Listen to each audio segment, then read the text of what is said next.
Hello and welcome to the first ever episode of Tier Span. Tier Span is a round by round tier list breakdown of the birds from the game Wingspan. Wingspan is easily my favorite board game of all time. I play it way too much, so we're going to talk about it way too much. What we're going to be doing today is analyzing the cards that allow you to draw when played. All right, some of them let you draw one, draw three. There's a whole bunch of different flavors.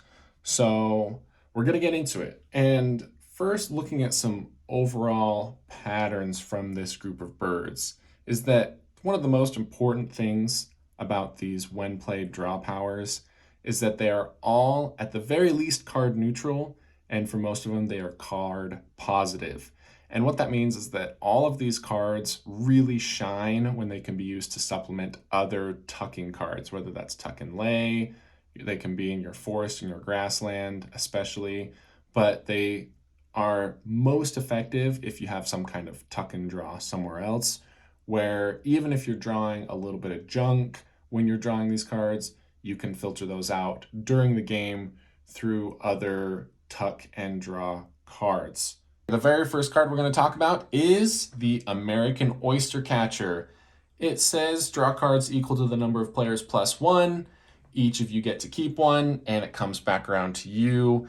Usually end up meaning that you get probably a good card, give a medium card to your opponent, and then you're stuck with kind of a dud card at the end.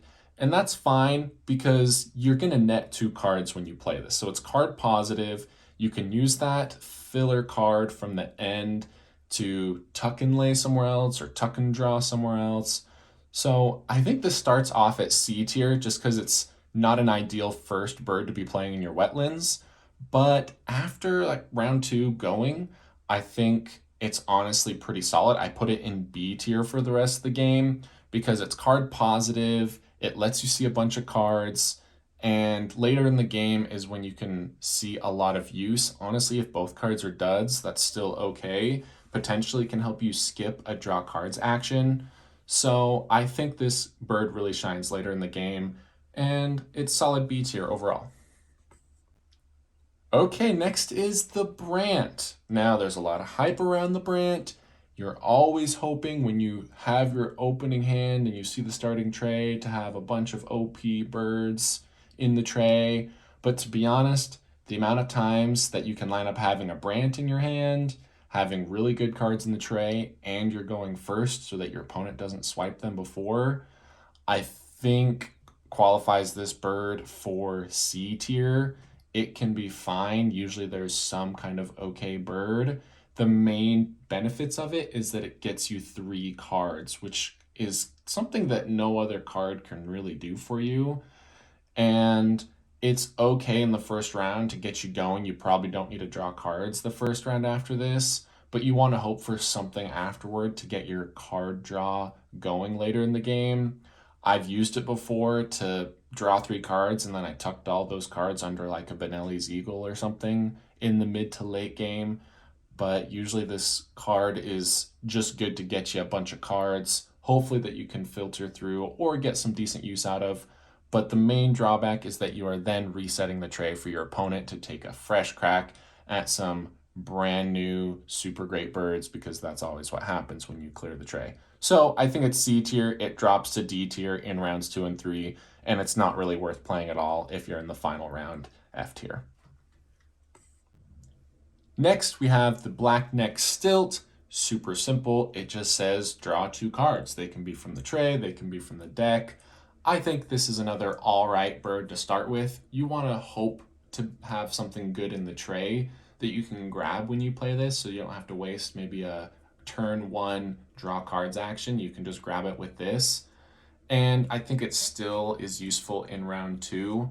But once you get into round 3 and 4, I drop it to kind of this C and D tier range where there's probably better things you can be doing. It is card positive. You play a card and grab two.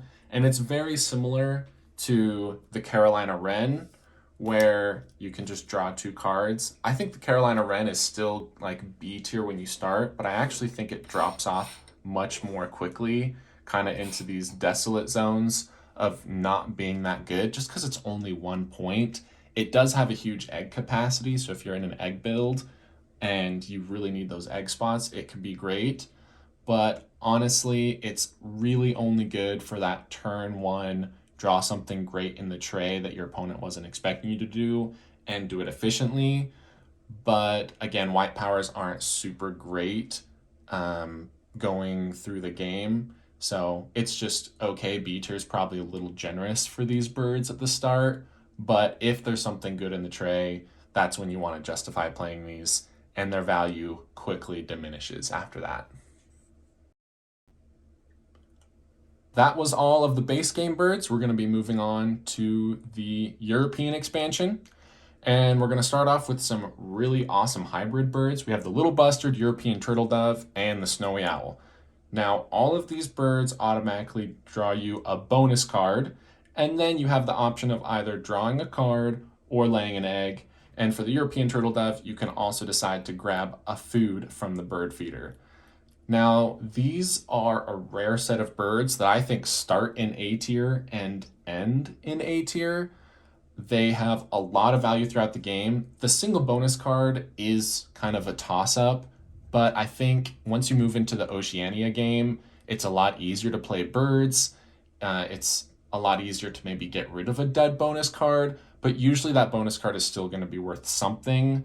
And the flexibility of being able to draw a card either from the tray or just being card neutral in this case really makes these birds useful kind of throughout the game. Like you can score big with the bonus card, you can lay an egg in round one and not have to take the lay eggs action, or you can draw an awesome card in the tray and not have to waste that draw cards action on turn one.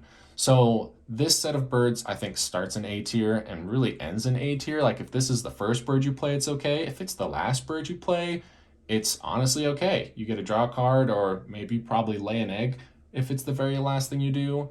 And I think these birds are really solid, really fun, and A tier kind of across the game. Next, from the European expansion, we have the sister birds from the last section I talked about, which is the red knot and the black-tailed codwit. They also let you draw a new bonus card, and then they let you draw 3 cards and keep one of them. And so these are going to be card neutral, but the versatility of being able to see 3 cards and pick one is kind of like resetting the tray and picking one. It's generally going to get you something that's useful. And so, although these are a little too expensive to be good and upper tier in round one, which I put them in C tier in round one, I think they almost immediately jump back up to A tier, maybe higher, once you get into round two, late round two, and then the rest of the game. These are solid birds. They're nice point bombs. They're going to give you, at most likely, some kind of return with the bonus card, maybe a huge hit on the bonus card. And then being able to see one card or keep one card out of 3 is usually pretty good. So they start off in C tier. I give them A tier for the rest of the game, rounds 2, 3, and 4 after that. And they're honestly solid birds to have. So something a little interesting is that there are none of these white power birds that let you draw cards from Oceania. So that brings us straight into Asia, where we're starting off strong with the ibis bill. Super interesting bird, absolutely a wild card bird. And I put it in D tier to start because all players benefit. They all draw a card from the deck and get a grub. You also draw a card from the deck.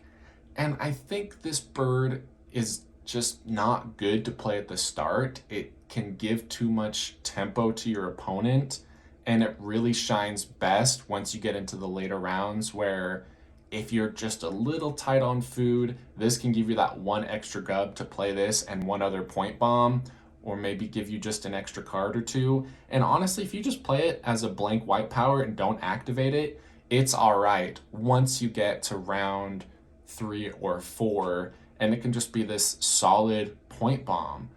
But I really don't think it starts off strong, so D tier, and it ends up in B tier.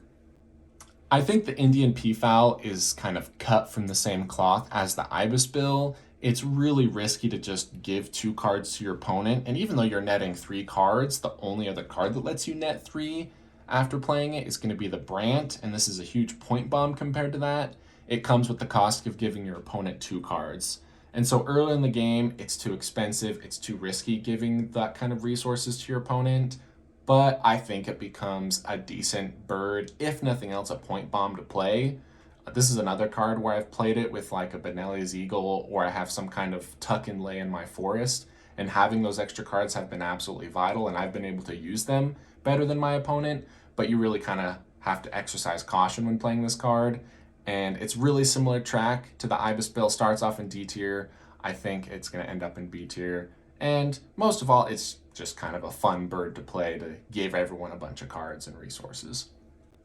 The final bird of this video is going to be the Smew.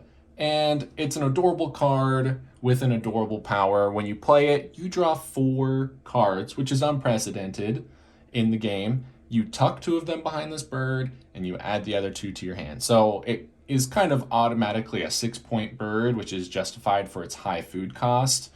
And then you're gonna net +1 card, so you play it, and you're gonna have 2 new cards in your hand, and that's out of 4. This is a solid bird.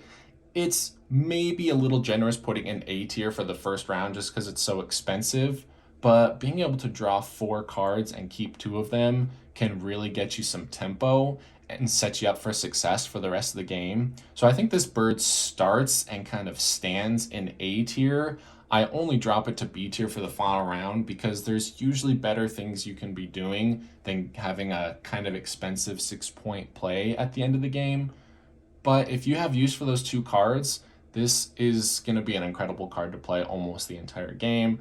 I'm always jealous when I see my opponent play this. It's a solid card, and A tier, and then drops just a little bit to B tier for round 4. That wraps up the video. Thank you so much. This is my very first one, so I would love to hear your feedback. What would you like to see more of? Do you want more analysis, less analysis? Is there a certain group of bird powers you want me to analyze next? I would love to hear your feedback, so please let me know. And if you have someone else that wants to be good at Wingspan, please send this video to them and get a better understanding of the birds of Wingspan. Thanks for watching Tierspan. This is Mount Nemo, and we'll see you next time.